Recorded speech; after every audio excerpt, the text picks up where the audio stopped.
Mon mari a appelé et a annoncé le divorce. Il a dit que je ne pouvais parler qu'à son avocate. Je suis allé rencontrer son avocate en personne. Quand j'ai dit « oui, je suis l'épouse », l'avocate a laissé tomber son stylo, appelé la police, ne partez pas. Mon mari depuis 11 ans m'a appelé un jeudi après-midi, alors que je remuais son ragoût préféré, et a mis fin à notre mariage en 37 secondes chrono. Il ne s'est même pas arrêté quand j'ai laissé tomber le téléphone dans la sauce. J'aimerais plaisanter à propos de la sauce, mais ce n'est pas le cas. Ce téléphone a atterri pile dans la marmite, et je suis resté là, à le regarder couler comme si c'était une sorte de métaphore de tout mon mariage. Ce qui, avec le recul, était absolument le cas. Je m'appelle Aurora. Aurora Howell. J'avais 33 ans, debout dans ma cuisine à Naperville, dans l'Illinois, regardant mon smartphone se noyer dans un bouillon de bœuf, tandis que la voix de mon mari résonnait dans ma tête. Froide, professionnelle, comme s'il résiliait un abonnement, et non un mariage. Il a dit qu'il avait demandé le divorce. Il a dit que j'aurais des nouvelles de son avocat. Il a dit que je ne devais pas le contacter directement. Tout passerait par l'avocat désormais. Et puis, il a raccroché. 37 secondes. J'ai compté plus tard, en vérifiant le journal d'appel. 11 ans de mariage réduit à 37 secondes et un ragoût fichu. Le ragoût, soit dit en passant, avait plus de loyauté que Wesley n'en a jamais eu. Au moins, lui, il est resté jusqu'à ce qu'il brûle. J'ai essayé de le rappeler, directement sur la messagerie vocale. J'ai envoyé un texto, rien. Un autre texto, rien. Je suis resté debout dans cette cuisine pendant près d'une heure, le téléphone dégoulinant sur le comptoir, le ragoût fumant sur la cuisinière, essayant de comprendre ce qui venait de se passer. Nous nous sommes rencontrés quand j'avais 21 ans, lors d'un barbecue dans le jardin d'un ami, en été. Une de ces soirées de juillet parfaites, où les lucioles sortent et où tout semble possible.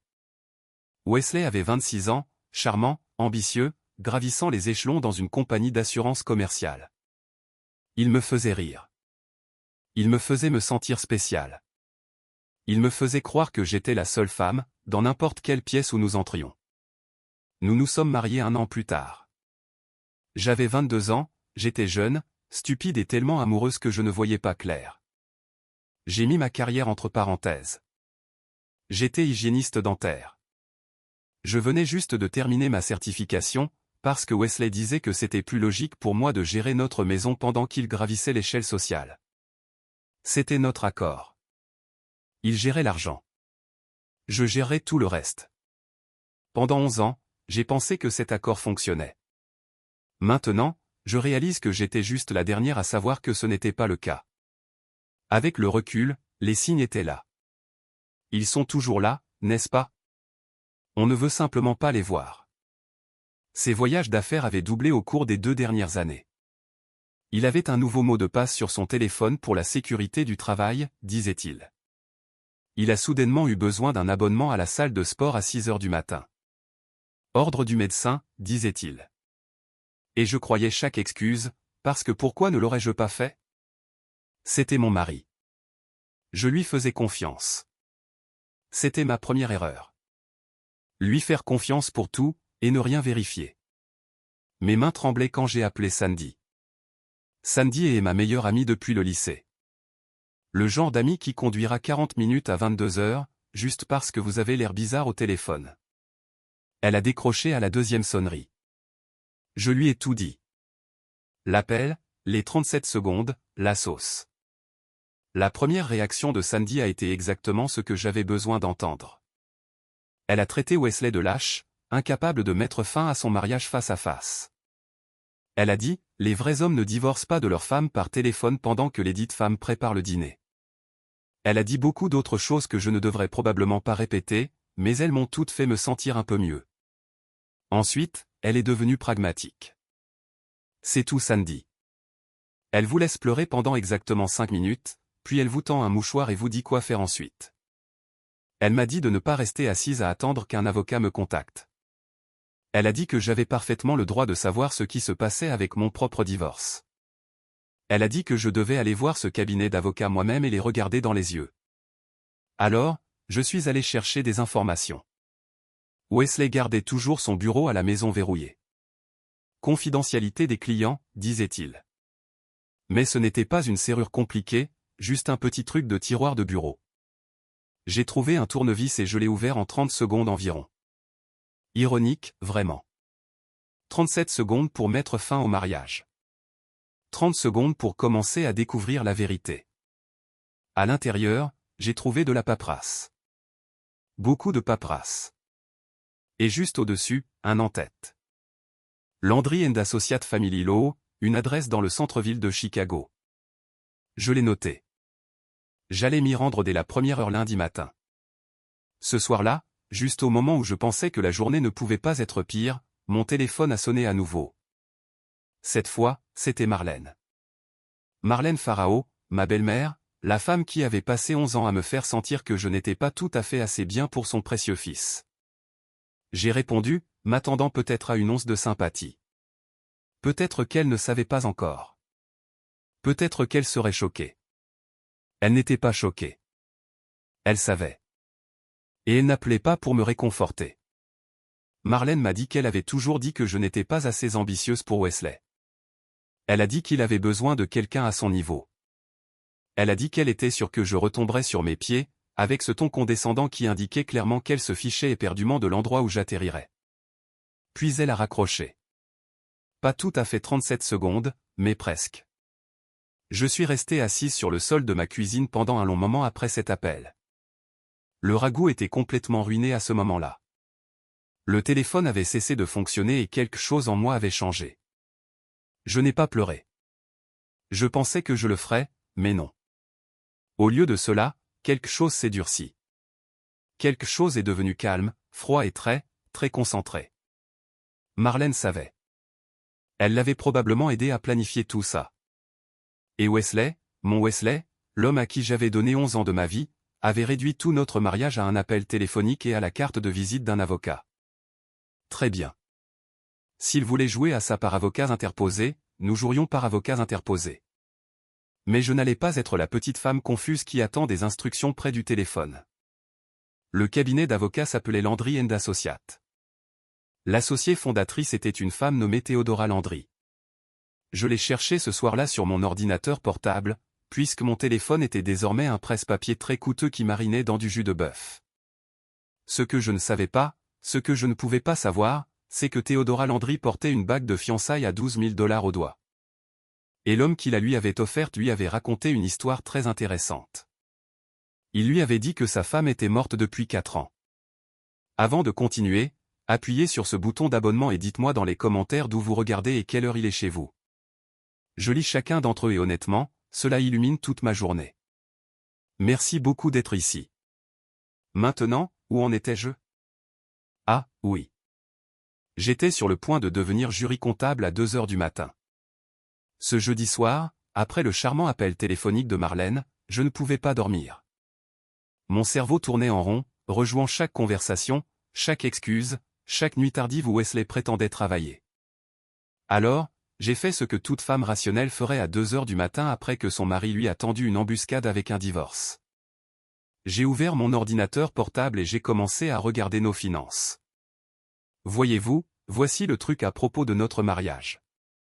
Wesley gérait l'argent. C'était l'accord. Rappelez-vous, c'était le gars du business, le gars des chiffres, celui avec le diplôme en finance. Je lui faisais confiance. Je signais tout ce qu'il mettait devant moi. Je n'ai jamais questionné, jamais vérifié, jamais douté. Il s'avère que c'était ma deuxième erreur, peut-être ma plus grosse. Notre compte d'épargne commun était censé contenir environ 60 000 $. Nous l'avions construit pendant des années. Notre filet de sécurité, notre avenir, la preuve que nous étions des adultes responsables. Je me suis connecté, m'attendant à voir ce coussin confortable. Le solde était de 12 700 $. J'ai fixé ce chiffre pendant 5 bonnes minutes, convaincu que je regardais le mauvais compte. Mais non, c'était notre compte, nos économies, et 47 300 $ avaient simplement disparu.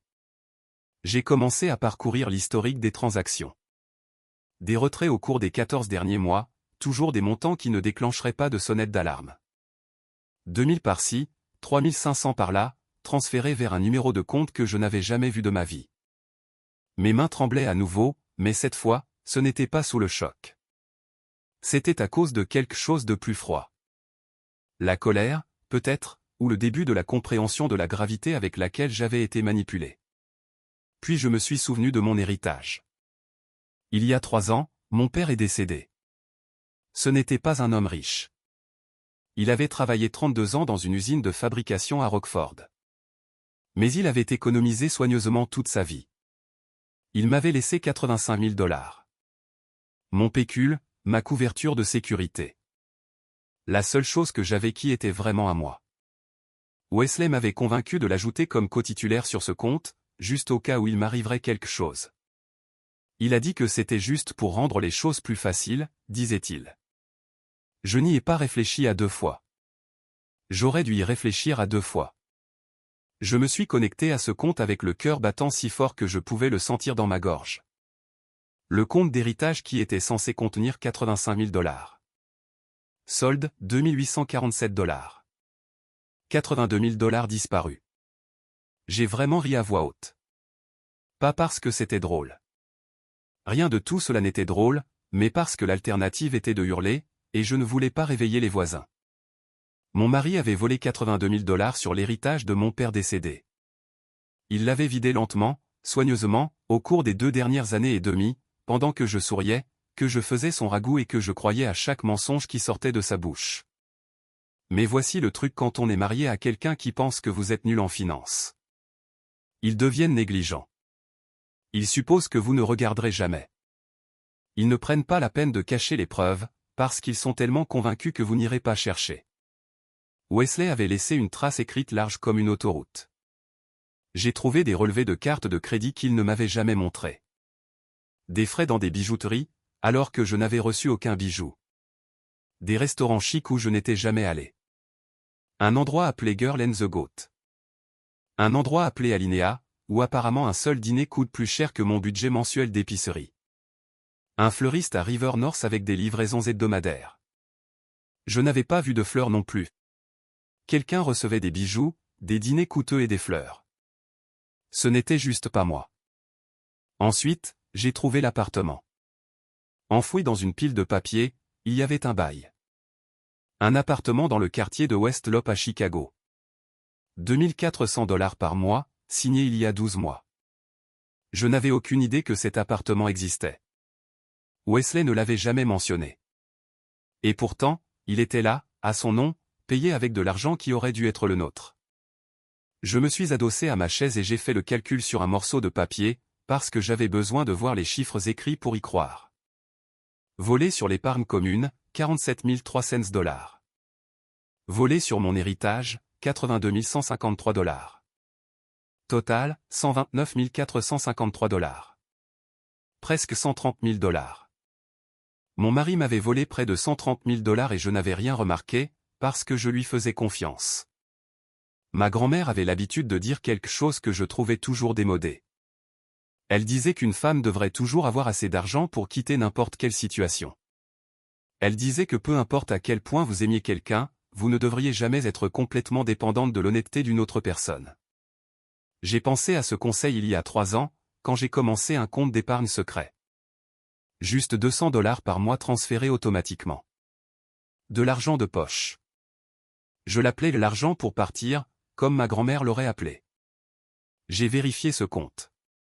7 200 $. Le seul argent dont je savais avec certitude qu'il était à moi. Le seul argent dont Wesley ignorait l'existence. Grand-mère avait raison. Elle avait toujours raison. Dimanche matin, je me suis souvenu de quelque chose. Wesley avait un sac de golf dans le garage. Il détestait le golf. Il disait toujours que c'était mauvais pour son dos, une perte de temps, un sport pour les gens qui n'ont rien de mieux à faire. Mais il gardait ce sac et il ne me laissait jamais le toucher. Je l'ai touché. À l'intérieur, sous une serviette, se trouvait un smartphone. Pas son téléphone habituel. Un deuxième. Caché, secret. Le code d'accès m'a pris 3 essais. Son anniversaire? Non. Mon anniversaire? Non. L'anniversaire de sa mère? Oui. Bien sûr. L'influence de Marlène s'étendait même jusqu'à son téléphone de liaison. Les messages étaient adressés à quelqu'un enregistré seulement sous une seule lettre. Je les ai tous lus. Des messages romantiques, des messages de planification, des messages sur l'avenir. Quand le divorce sera prononcé, nous pourrons enfin être ensemble ouvertement. Notre mariage va être parfait. J'ai hâte de commencer notre vraie vie avec toi. Notre mariage. Il planifiait un autre mariage tout en étant encore marié avec moi. J'ai appelé Sandy, je lui ai tout montré. Les relevés bancaires, le bail de l'appartement, le téléphone, les messages. Sandy a regardé ma feuille de calcul de l'argent volé, a regardé les messages d'amour sur le téléphone secret, et a dit quelque chose qui m'a fait rire pour la première fois depuis jeudi. Elle a dit, mon mari n'était pas juste un tricheur. C'était un tricheur avec un business plan complet. Elle n'avait pas tort. Lundi matin, j'ai mis mon meilleur blazer, le bleu marine que je portais aux funérailles de mon père. Celui qui me donne l'impression de pouvoir tout gérer. Je me suis maquillé soigneusement, je me suis coiffé, je me suis regardé dans le miroir. Je n'allais pas dans ce cabinet d'avocat pour mendier. Je n'allais pas pleurer, ou supplier, ou demander des explications. J'allais regarder dans les yeux la femme qui aidait à détruire ma vie. Je n'avais aucune idée que j'étais sur le point de rencontrer l'autre victime. Les bureaux de Landry & Associates se trouvaient au 14e étage d'une tour de verre et d'acier dans le centre-ville de Chicago. Le genre d'immeuble où tout est poli, cher, et conçu pour vous faire sentir petit. Je ne me sentais pas petite. Je me sentais furieuse. Mais je gardais cette fureur bien enfermée, enfouie sous mon blazer de funérailles et mon maquillage soigné. Je n'allais pas être l'épouse hystérique. J'allais être calme, professionnelle et totalement en contrôle. Du moins, c'était le plan. Le trajet en ascenseur m'a semblé durer une éternité. J'ai vérifié mon reflet dans les portes-miroirs. Toujours composé, toujours impeccable. Bien. J'allais avoir besoin de chaque once de sang-froid que j'avais. La zone de réception était exactement ce à quoi on s'attendrait de la part d'un cabinet d'avocats spécialisé en droit de la famille chic. Lumière douce, œuvre d'art de bon goût, fauteuil confortable qui coûtait probablement plus cher que ma voiture. Une jeune femme à l'accueil m'a souri comme si j'étais une cliente potentielle, et non une femme dont la vie avait explosé il y a 4 jours. Elle a demandé qui j'étais venu voir. Je lui ai dit que j'avais besoin de parler à la personne responsable, à propos d'une affaire que le cabinet gérait, le divorce Pharao. Elle a tapé quelque chose sur son ordinateur, a vérifié un écran, m'a dit que cette affaire était gérée par l'un de leurs associés, mais qu'elle pouvait voir si Madame Landry, l'associée fondatrice, avait quelques minutes de libre. Oui, ai-je dit. Je voudrais parler à Madame Landry. 10 minutes dans la salle d'attente. Je suis resté assise très immobile, les mains jointes sur mes genoux, regardant la porte des bureaux intérieurs. Il y avait des photos encadrées sur les murs, des gens souriants, des fins heureuses, des témoignages sur de nouveaux départs et de nouveaux commencements.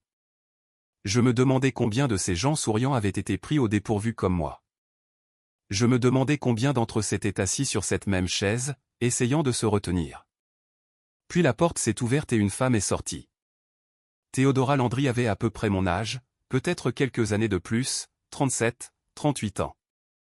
Élégante de la manière dont les femmes professionnelles qui réussissent sont élégantes. Beau tailleur, bonne posture, belle coupe de cheveux. Elle avait ce genre de confiance qui vient du fait de construire quelque chose soi-même, de savoir qu'on est bon dans ce qu'on fait. Elle a souri professionnellement et m'a tendu la main. Je l'ai serrée. Sa poigne était ferme. Son sourire, travaillé. Elle m'a conduite à son bureau d'angle. De grandes fenêtres, une vue sur la ville, des diplômes au mur, et sur son bureau dans un cadre argenté, une photo. Mon estomac est tombé directement à travers le sol. La photo montrait Théodora avec un homme. Ils étaient à une sorte d'événement, un gala peut-être, ou un dîner chic. Elle lui souriait, et il avait son bras autour de sa taille, de cette manière possessive qu'ont les hommes quand ils veulent que tout le monde sache que cette femme est la leur. L'homme était Wesley, mon mari. Je me suis assise sur la chaise en face de son bureau, gardant mon visage complètement neutre, même si mon cœur battait la chamade contre mes côtes. Ne réagis pas. Ne montre rien. Pas encore. Théodora disait quelque chose sur le fait qu'elle comprenait que cela devait être une période difficile. Elle a mentionné qu'elle ne gérait pas personnellement mon cas. Un de ses associés gérait la paperasse, mais elle était heureuse de répondre à toutes les questions générales que je pourrais avoir. J'ai observé son visage attentivement pendant que je parlais. Je lui ai dit que le nom de mon mari était Wesley Farao. Wesley Garrett Farao. Rien. Aucune réaction, aucune lueur de reconnaissance. Bien sûr que non. Il n'avait pas utilisé ce nom avec elle. Alors, j'ai essayé autre chose. J'ai sorti mon téléphone. Mon nouveau téléphone, puisque l'ancien était probablement encore dans une décharge couverte de résidus de ragoût, et j'ai ouvert mes photos. J'ai dit que je voulais juste m'assurer que nous parlions de la même personne. J'ai tourné l'écran vers elle. La photo datait de notre dîner d'anniversaire il y a 2 ans. Wesley dans un beau costume, souriant, ce sourire charmant, ayant l'air en tout point du mari dévoué. J'ai regardé le visage de Théodora alors qu'elle regardait l'écran. La couleur a quitté ses joues comme si quelqu'un avait débranché une prise. Sa main s'est dirigée vers le bureau, pour se stabiliser. Elle s'est assise sur sa chaise, pas gracieusement, mais comme si ses jambes avaient simplement cessé de fonctionner. J'avais vu cette photo de Wesley 1000 fois, mais je n'avais jamais vu personne réagir comme ça. La voix de Théodora est sortie à peine au-dessus d'un murmure. Elle a dit que ce n'était pas possible. Je lui ai demandé ce qui n'était pas possible. Elle a dit que son nom n'était pas Farao. Son nom était Garrett. Wesley Garrett. Je lui ai dit que son nom légal complet était Wesley Garrett Farao. Je lui ai dit que nous étions mariés depuis 11 ans. Je lui ai dit que j'étais bien vivante. Vivante. C'est le mot qui l'a brisé. Théodora m'a regardé avec une expression que je n'oublierai jamais. L'horreur, la confusion, la lente et terrible naissance de la compréhension. Elle a dit qu'il lui avait dit que sa femme était morte il y a 4 ans, un accident de voiture. Il a dit qu'il était veuf. La pièce était très calme. Je pouvais entendre la circulation depuis 14 étages plus bas. Le bourdonnement de la climatisation, mon propre rythme cardiaque battant dans mes oreilles. J'ai regardé la main de Théodora, la bague à son doigt, un gros diamant taillé par un expert. Le genre de bague qui coûte plus cher que les voitures de la plupart des gens. Je connaissais cette bague. J'avais vu les reçus de carte de crédit. Je lui ai dit qu'il avait acheté cette bague avec l'argent de l'héritage de mon père. Je lui ai dit que j'avais trouvé les reçus. Théodora a regardé sa main comme si elle ne l'avait jamais vue auparavant. Lentement, soigneusement, comme si la bague pouvait la brûler, elle l'a retirée de son doigt. Elle l'a posée sur le bureau entre nous. Aucune de nous n'y a touché. Nous sommes restés assises là en silence pendant un long moment. 2 femmes qui auraient dû être ennemies. 2 femmes qui avaient toutes 2 été détruites par le même homme. 2 femmes qui réalisaient toutes 2, exactement au même moment, l'ampleur totale des mensonges qu'on leur avait racontés. Théodora m'a regardé et j'ai vu quelque chose dans ses yeux qui m'a surprise. Je m'attendais à de l'hostilité. Je m'attendais à une attitude défensive. Je m'attendais à ce qu'elle me jette dehors pour se protéger, pour faire semblant que cette rencontre n'avait jamais eu lieu. Au lieu de cela, j'ai vu de la rage. Une rage froide, contrôlée, professionnelle.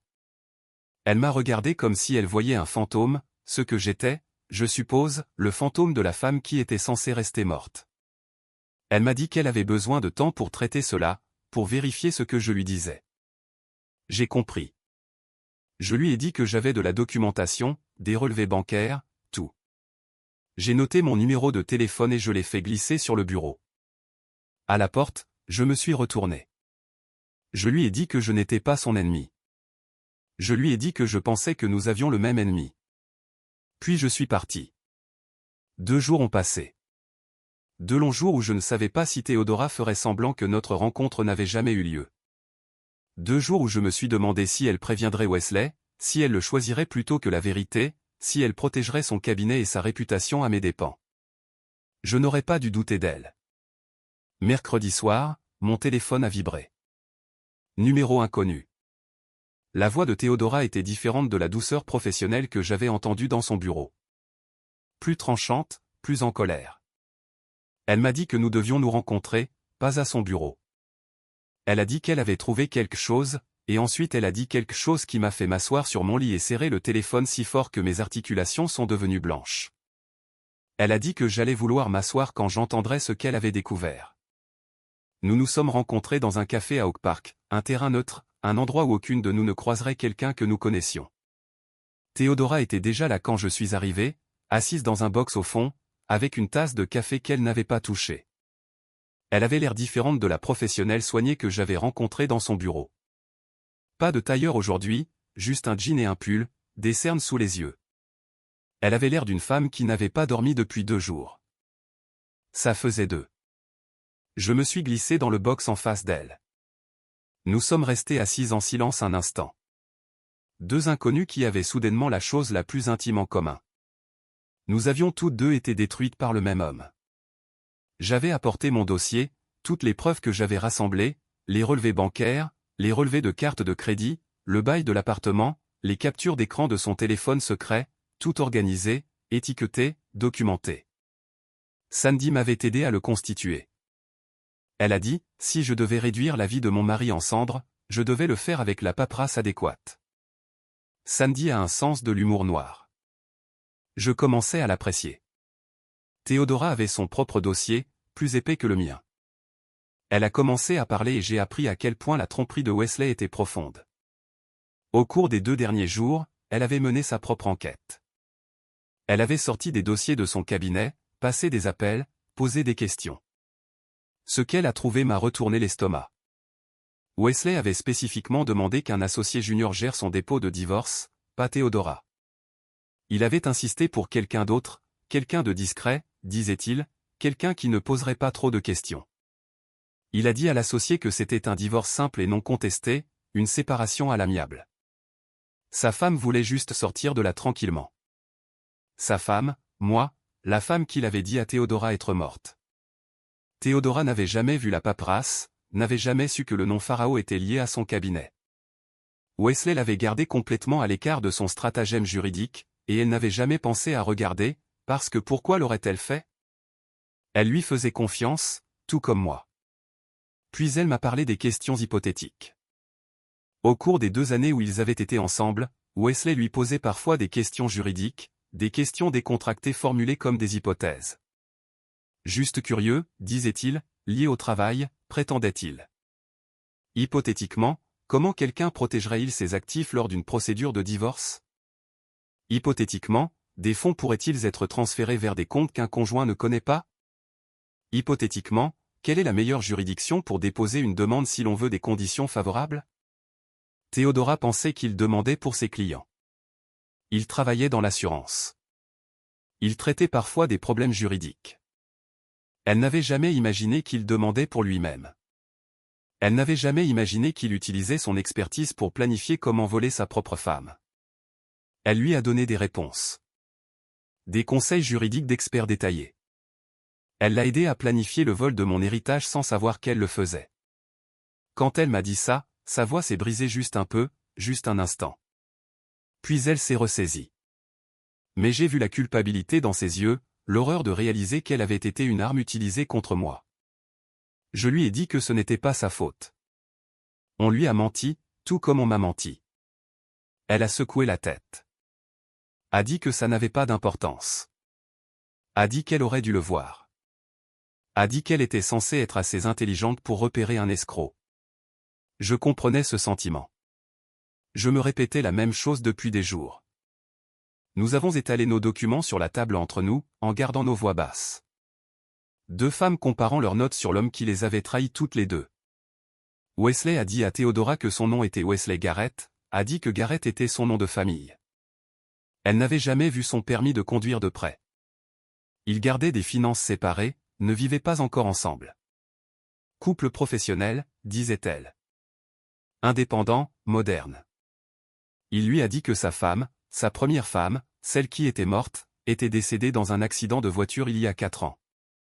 Tragique, soudain, dévastateur. Il a dit qu'il avait passé des années à faire son deuil avant de se sentir prêt à aimer à nouveau. Théodora était sa seconde chance. Il disait que c'était son nouveau départ. J'ai presque eu pitié d'elle. Presque. Puis je me suis souvenu qu'elle portait l'héritage de mon père à son doigt depuis 8 mois et la sympathie s'est un peu estompée. Elle avait déjà retiré la bague. Bien sûr, elle était dans son sac à main comme un morceau de matière radioactive. Elle ne savait pas quoi en faire. Je lui ai dit de la garder comme preuve. Nous pourrions en avoir besoin. Le calcul, quand nous avons tout additionné, était stupéfiant. Volé sur notre épargne commune, 47 300 $. Volé sur mon héritage, 82 153 $. La bague de fiançailles, environ 12 000 $. L'appartement caché, 28 800 $ de loyer sur 12 mois. Dîner, fleurs, cadeaux, des milliers d'autres. Mon mari avait dépensé près de 150 000 $ pour se construire une fausse vie avec une autre femme, en utilisant de l'argent qui m'appartenait. Et voici ce qui m'a vraiment touché. Il pensait qu'il allait s'en tirer. Il était si confiant, si arrogant, si certain que je ne regarderais jamais, ne questionnerais jamais, ne riposterais jamais. Il pensait qu'il pouvait demander le divorce, prendre la moitié de ce qu'il restait, épouser Théodora, et naviguer vers le coucher du soleil avec mon argent finançant sa nouvelle vie. L'audace. L'audace pure et simple a coupé le souffle. Théodora a dit que nous devions être intelligentes à ce sujet. Les réactions émotionnelles ne nous aideraient pas. Nous avions besoin d'un plan. Un plan légal, documenté, en béton, qui détruirait Wesley Farao sans lui laisser aucune place pour s'échapper. Elle ne pouvait pas me représenter. Conflit d'intérêts évident, mais elle connaissait des gens bien, des gens affûtés. Je lui ai dit que mon amie Sandy avait déjà recommandé quelqu'un, un avocat spécialisé en divorce nommé Douglas Finch. Sa cousine l'avait utilisé dans une méchante bataille pour la garde et avait dit que c'était un pitbull dans un beau costume. Théodora a hoché la tête. A dit qu'elle avait entendu parler de lui, a dit qu'il était exactement ce dont j'avais besoin. J'ai appelé Douglas Finch cet après-midi-là, j'ai tout expliqué, je lui ai envoyé des copies de toute ma documentation. Il m'a rappelé 2 heures plus tard. Il a dit que mon mari n'obtiendrait pas le divorce. Il a dit que mon mari allait aller en prison. Le plan s'est mis en place au cours de la semaine suivante. Pas de confrontation théâtrale, pas de règlement de compte dramatique, juste de la paperasse, de la documentation et le resserrement lent et méthodique d'un nœud coulant juridique. Étape 1, je demanderai le divorce avec des demandes reconventionnelles, fraude financière, manquement à l'obligation fiduciaire, vol. Douglas s'en occuperait. Étape 2, je déposerai une plainte pénale auprès de la police de Naperville. Les fausses signatures sur ces documents de virement bancaire n'étaient pas seulement des problèmes de tribunal de divorce, c'étaient des crimes. Étape 3, Théodora mettrait fin aux fiançailles. Tranquillement, sans explication, rendrait la bague et partirait. Ne pas lui mettre la puce à l'oreille. Ne pas lui laisser le temps de se préparer. Ne pas lui faire savoir que les murs se refermaient. Étape 4, un tuyau anonyme à l'employeur de Wesley concernant des irrégularités dans les notes de frais. Théodora savait comment faire cela correctement par les bons canaux, d'une manière qui ne pourrait être retracée jusqu'à aucune de nous deux. Laissez son entreprise faire sa propre enquête. Laissez-les trouver leurs propres preuves. Wesley avait passé des années à construire son château de cartes. Nous allions le faire tomber de toutes les directions à la fois. Sandy est venue ce soir-là pour entendre le plan.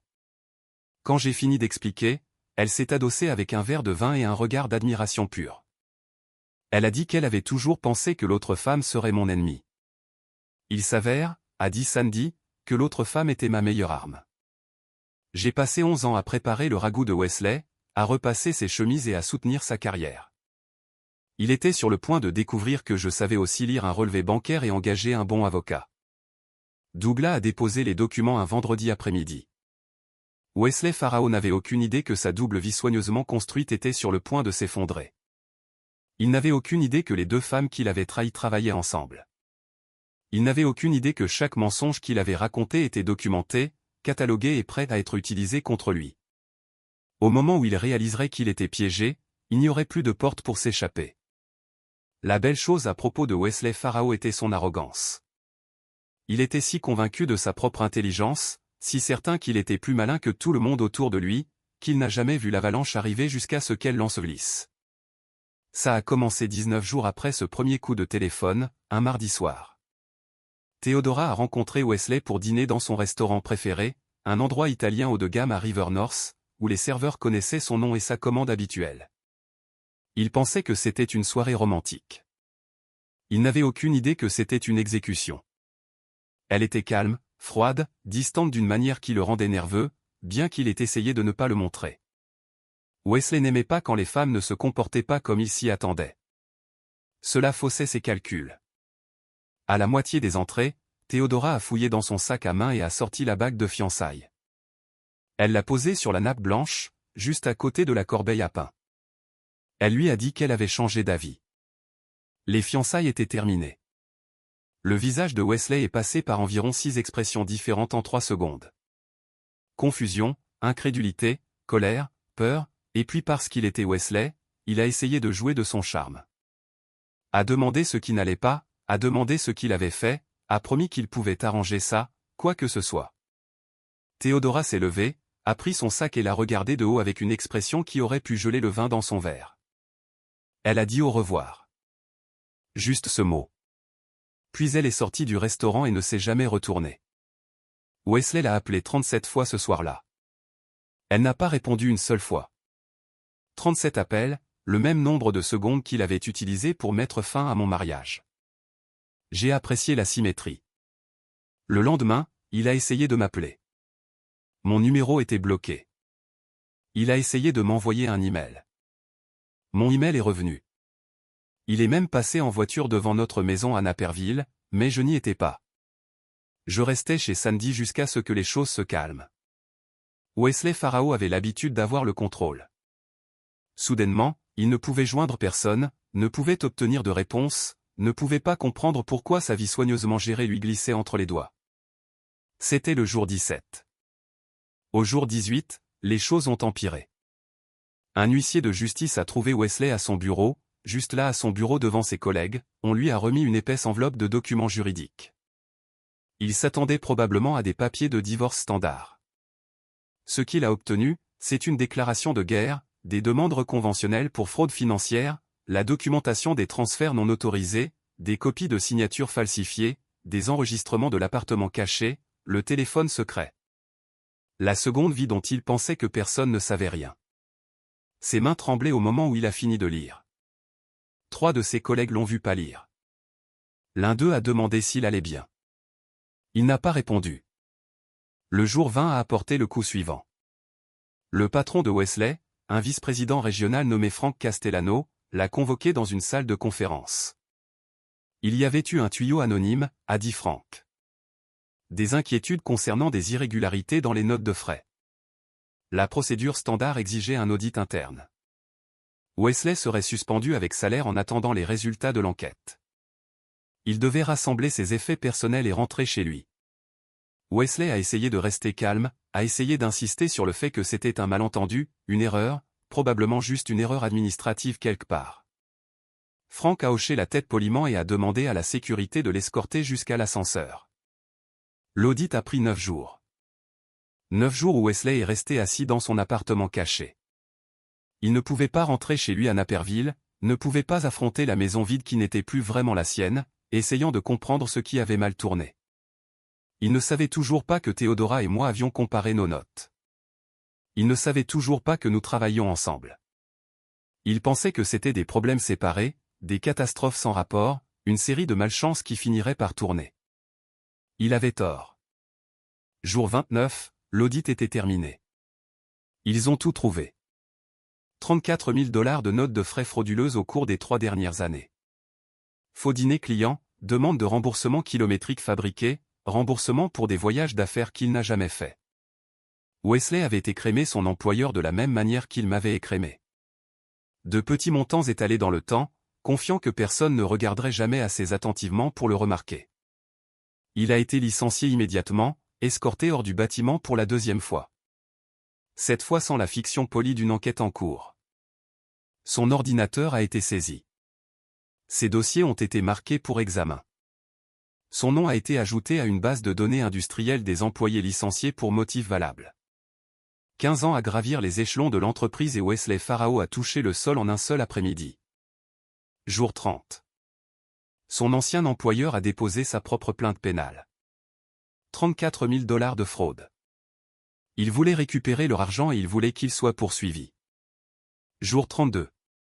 Wesley a reçu un appel téléphonique qui a fait ressembler les autres à des inconvénients mineurs. Agent fédéral, FBI, division des crimes financiers. Les transferts depuis mon compte d'héritage avaient traversé les frontières de l'État. L'argent a transité par un compte dans le Wisconsin avant d'atterrir sur le compte caché de Wesley. Cela en faisait une fraude électronique. La fraude électronique est un crime fédéral. Les crimes fédéraux signifient une prison fédérale. L'agent a dit qu'ils aimeraient que Wesley vienne pour un interrogatoire. Wesley a appelé un avocat. L'avocat lui a dit de se préparer à la possibilité d'une arrestation. Jour 35. Marlène Farao a reçu une lettre. Elle avait co-signé l'une des lignes de crédit de Wesley il y a 3 ans, une formalité, pensait-elle à l'époque. Son fils qui réussissait avait besoin d'un peu d'aide avec ses antécédents de crédit. Et quelle mère n'aiderait pas son garçon en or? Maintenant, les créanciers l'informaient d'une responsabilité potentielle pour fraude.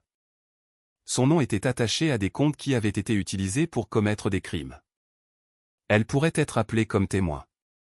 Elle pourrait faire face à sa propre exposition juridique. Marlène m'a appelé ce soir-là. La première fois que nous nous parlions depuis son appel téléphonique jubilatoire le soir où Wesley a annoncé le divorce. Sa voix était différente, plus petite, plus vieille. Elle a demandé si c'était vrai ce que Wesley avait fait, ce qu'il avait volé, ce sur quoi il avait menti. J'aurais pu être cruel. J'aurais pu lui rappeler comment elle m'avait dit que je n'étais pas assez bien pour son précieux fils. J'aurais pu lui renvoyer ces mots au visage et prendre plaisir à la regarder s'étouffer avec. Au lieu de cela, je lui ai juste envoyé les preuves. Les relevés bancaires, les enregistrements de transfert, les fausses signatures, les messages de son téléphone secret. J'ai laissé les documents parler d'eux-mêmes. Elle est restée silencieuse pendant un long moment. Puis elle a dit 4 mots que je ne m'attendais jamais à entendre de la part de Marlène Farao. Elle a dit qu'elle s'était trompée sur moi. Elle a dit qu'elle s'était trompée sur lui. Ce n'étaient pas des excuses, mais c'était une reconnaissance. Et venant de Marlène, c'était quelque chose. Jour 46, 7h14 du matin. Wesley était dans son appartement caché dans le West Loop, buvant du café et essayant de comprendre comment sauver quelque chose, n'importe quoi, de l'épave de sa vie. Il avait toujours son charme, se disait-il. Il pourrait s'en sortir par la parole. Il l'avait toujours fait auparavant.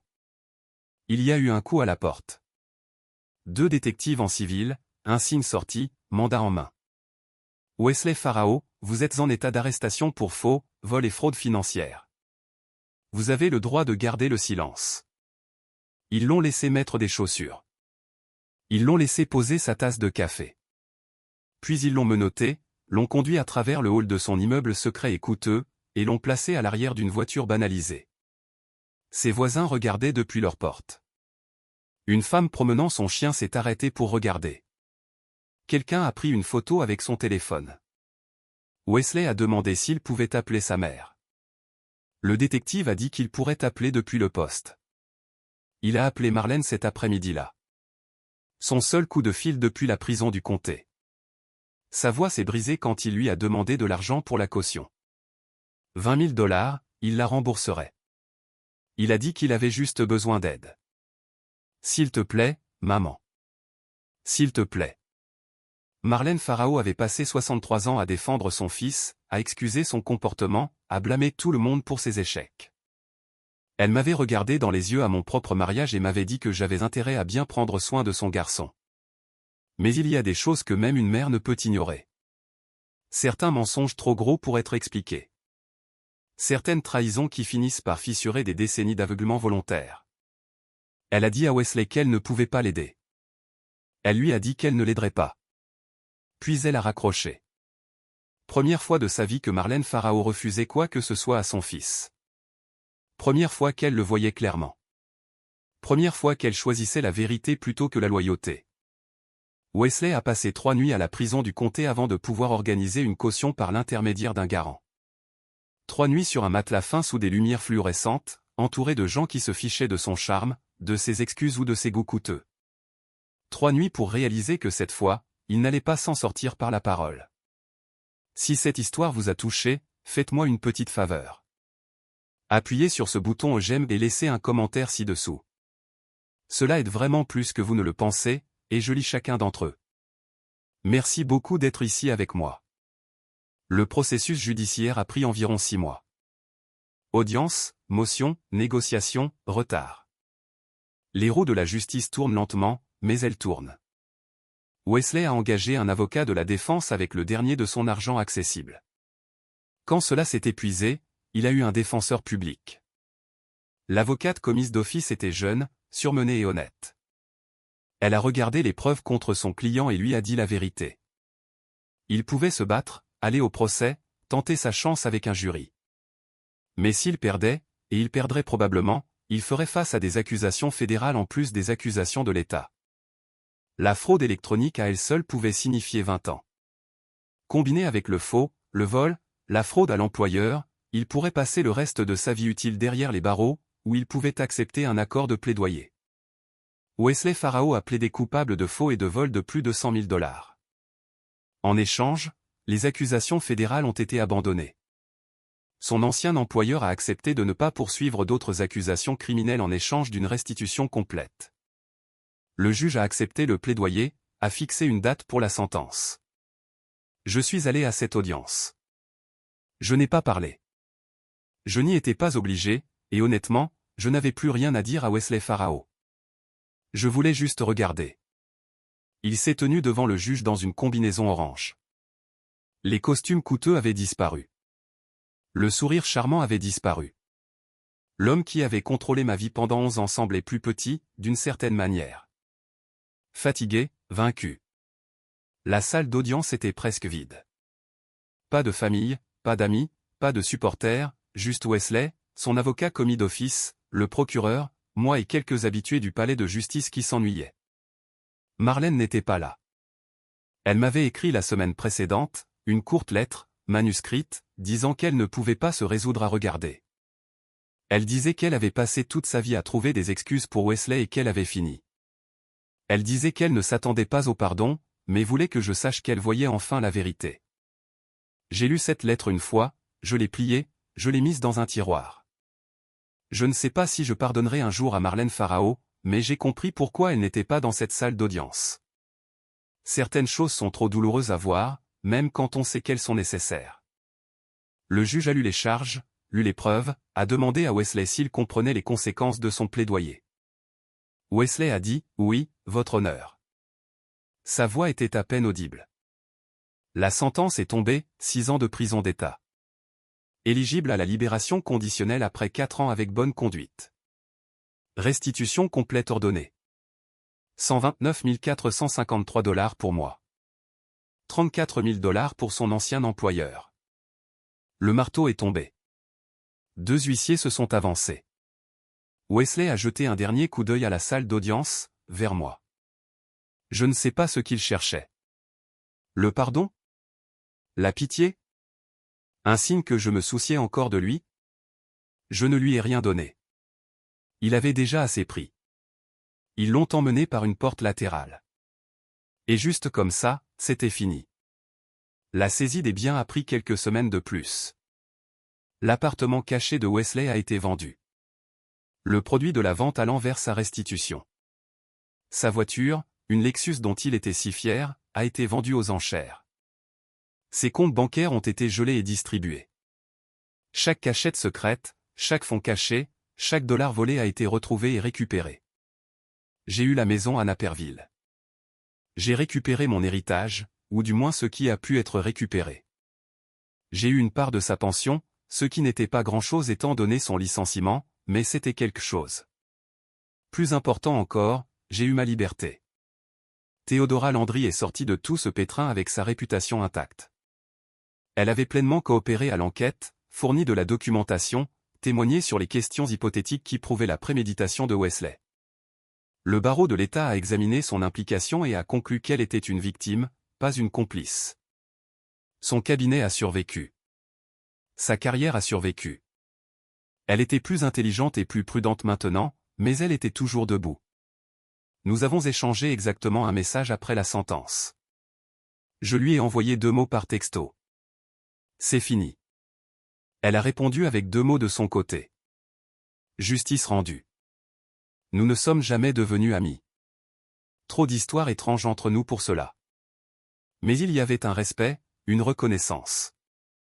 Nous avions toutes deux été trompées par le même homme. Et nous avions toutes deux choisi de riposter au lieu de disparaître. Parfois, les gens qui devraient être vos ennemis s'avèrent être vos alliés. La vie est étrange comme ça. Sandy est venue le soir après la sentence. Elle a apporté du vin, de la nourriture thaïlandaise et sa marque particulière d'optimisme agressif. Elle a levé son verre et a porté un toast au nouveau départ, a-t-elle dit. Et au karma qui est réel. J'ai ri. Le premier vrai rire franc que j'avais eu depuis des mois. Ça faisait du bien. C'était comme si quelque chose se desserrait dans ma poitrine. Un poids que je portais et que je déposais enfin. Sandy m'a dit qu'elle avait toujours dit que la meilleure vengeance était de bien vivre. Puis elle a fait une pause et a ajouté qu'obtenir sa pension était aussi une assez bonne vengeance. Les deux marchaient, a-t-elle dit. Je suis retourné travailler quelques semaines plus tard. Hygiéniste dentaire, la carrière que j'avais mise entre parenthèses pendant 11 ans pendant que je soutenais l'ascension de Wesley dans l'échelle sociale. Il s'est avéré que ma certification était toujours valide. Il s'est avéré que j'étais toujours bonne dans mon travail. Il s'est avéré que ça m'avait manqué plus que je ne le réalisais. J'ai adopté un chat au refuge. Un chat tigré orange grincheux avec une oreille mâchouillée et une expression permanente de jugement. Sandy a suggéré de l'appeler Justice. Je pensais que c'était ringard, mais c'est resté. Justice le chat s'assoit sur le rebord de ma fenêtre la plupart du temps, regardant les oiseaux et jugeant mes choix de vie. Il est très doué pour les deux. J'ai aussi commencé à économiser de l'argent, de vraies économies cette fois, pas juste $200 par mois dans un compte secret.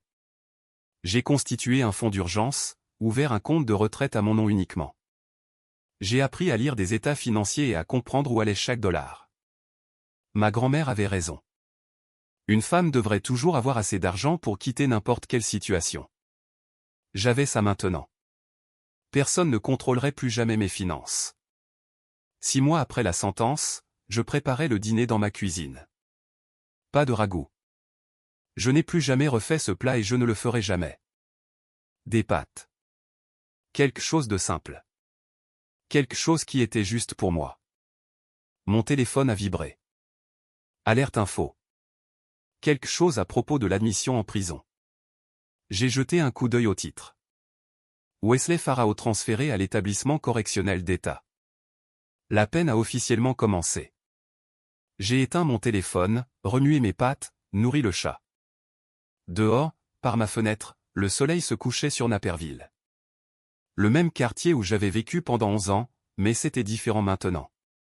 C'était à moi. Certaines personnes passent toute leur vie à attendre que le karma se manifeste. Elles se demandent si la justice est réelle. Si les mauvaises personnes paient vraiment un jour pour ce qu'elles ont fait. Si l'univers tient une sorte de compte.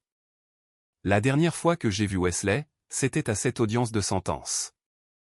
Il m'a regardé comme s'il s'attendait à quelque chose. De la colère, de la satisfaction, peut-être même une sorte de sympathie tordue. Après tout, nous avions partagé 11 ans. Nous avions construit une vie ensemble. Même si cette vie s'est avérée être construite sur des mensonges. Je ne lui ai rien donné. Il m'avait déjà assez pris. Mon argent, ma confiance, ma vingtaine, 11 ans que je ne pourrais pas récupérer. Mais il n'a pas tout pris. Il n'a pas pris mon avenir. Merci beaucoup d'être resté avec moi jusqu'à la toute fin de cette histoire. Cela signifie plus que vous ne le pensez. Si vous voulez plus d'histoires comme celle-ci, elles vous attendent juste là sur votre écran. Allez-y, cliquez sur l'une d'elles et je vous verrai dans un instant. Vous allez adorer.